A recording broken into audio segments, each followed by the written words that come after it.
Shalom bien-aimés, alors que nous achevons en ce jour notre étude sur la gratitude, je nous invite à regarder ce texte de Daniel 2, les versets 19 à 23. Alors le secret fut révélé à Daniel dans une vision pendant la nuit. Daniel bénit le Dieu des cieux. Daniel prit la parole et dit, béni soit le nom de Dieu d'éternité en éternité.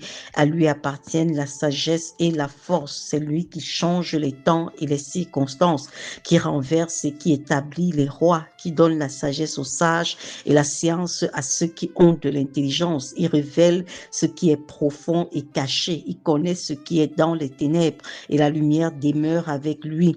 Dieu de mes pères, je te glorifie et je te loue de ce que tu m'as donné la sagesse et la force et de ce que tu m'as fait connaître ce que nous t'avons demandé, de ce que tu nous as révélé, le secret du roi. Ici, Daniel et ses compagnons étaient dans une situation assez difficile parce qu'il y avait une menace de mort qui pesait sur leur tête. Le roi voulait non seulement qu'on lui dise quel est le songe qu'il a fait, mais également qu'on lui donne l'interprétation de ce songe. Et donc, à défaut de cela, il allait faire passer tout le monde la guillotine.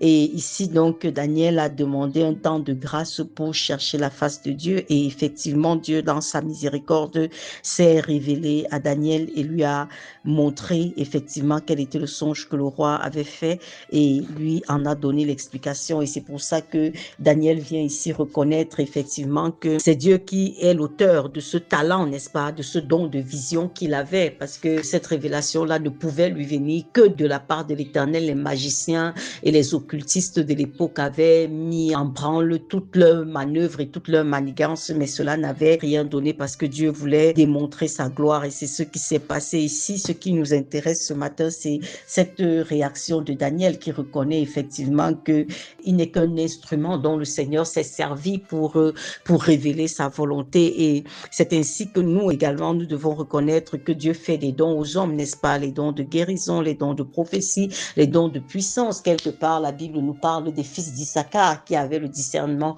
des temps et qui disaient ce qu'Israël devait faire parce qu'ils avaient ce don de pouvoir comprendre la pensée de Dieu et de la communiquer au reste du peuple d'Israël. Et au-delà même des dons spirituels comme ce qu'on vient de citer là, il y a les dons naturels, n'est-ce pas? Il y a le talent pour jouer au football, il y a le talent pour faire le commerce, il y a la force de Francis Ngannou que Dieu donne, je vois un peu, pour être un grand joueur de la MMA. Il y a tout ça, il y a le talent pour comprendre les sciences, bien aimé. C'est vrai qu'il y a le talent pour faire les affaires, faire le business. On parle ici de ce talent naturel brut. L'école vient seulement polir ça, les entraînements viennent donner une forme, la discipline là, ça vient seulement donner une forme à ce talent naturel que Dieu donne aux hommes pour pouvoir rayonner sur la terre et manifester le règne de Dieu. Alors que nous sommes en train de boucler cette étude, nous sommes interpellés encore à comprendre que tout d'abord, nous devons reconnaître que toute grâce excellente et tout don parfait nous viennent de Dieu, de Dieu, de Dieu et de Dieu seul. Tout ce que tu as comme talent, on a vu ça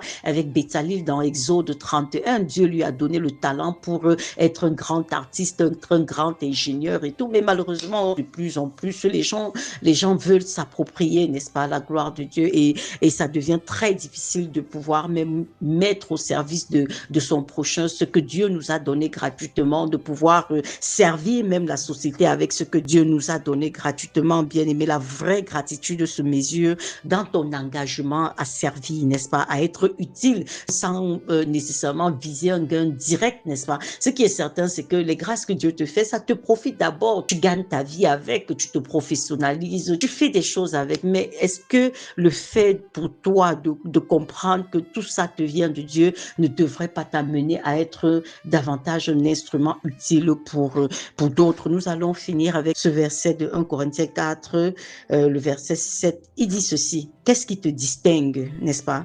Qu'as-tu que tu n'aies reçu? Et si tu l'as reçu, pourquoi te glorifies-tu comme si tu ne l'avais pas reçu? Ici, l'apôtre Paul dit clairement qu'en réalité, quand toi tu te vantes, tu te frappes la poitrine, je suis, je sais, je peux, il dit que qu'est-ce qui te distingue, qu'est-ce que tu as que tu n'aies reçu de Dieu? Et si tu as tout reçu de Dieu, pourquoi est-ce que tu t'en glorifies comme si cela ne venait pas de Dieu? Et ça doit nous interpeller. Tout ce que nous avons comme grâce, comme talent naturel nous vient de Dieu, bien-aimé. La cuisine que tu sais faire, là, la coiffure que tu sais faire, là, le commerce que tu sais faire, là, tout ce que tu sais faire, là, la main de Dieu est là-dedans. Et Dieu t'a certainement envoyé sur cette terre afin que tu sois pas seulement utile à toi et à tes proches, mais que ça puisse être utile à la société. Quand tu as la possibilité de servir, bien-aimé, fais-le librement, fais-le humblement, fais-le vraiment avec engagement et détermination, parce que malheureusement encore, comme je le disais tantôt, aujourd'hui, même quand tu veux mettre le talent, n'est-ce pas, que tu as reçu au service de Dieu, ce sont les hommes qui seront les premiers à crier sur toi. Avec tout ça, tu pas servi le Seigneur avec tout ça, tu vois un peu ça, comme si c'était un gâchis de pouvoir dire à Dieu, tu m'as donné, alors je veux mettre ça à ta disposition. Puisse le Saint-Esprit encore nous éclairer et rendre ministère dans nos cœurs par rapport à cette attitude de gratitude, de nous donner d'être des personnes reconnaissantes, de saisir toute occasion pour dire merci à Dieu pour ce qu'il est pour nous et pour ce qu'il ne cesse de faire pour nous au quotidien. Shalom, bien-aimés.